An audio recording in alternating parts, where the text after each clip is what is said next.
Hello there. So you want to know how you can simply go ahead and download and install Varo Bank on your mobile device? This is going to be the only video that you'll ever need to watch on the internet. So with that being said, let's just get straight into the video. First things first, all you need to do is simply go ahead and open your App Store or Play Store depending on whatever device you are on, and simply go ahead and search for Varo.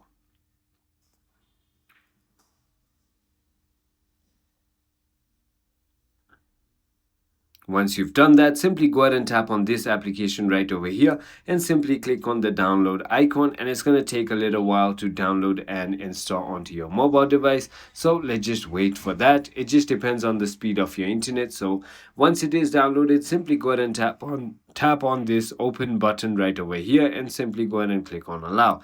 Now this is where you can just sign up or log in into a Varo account. So I hope this video was helpful to you. If it was, hit that like button and I'll see you on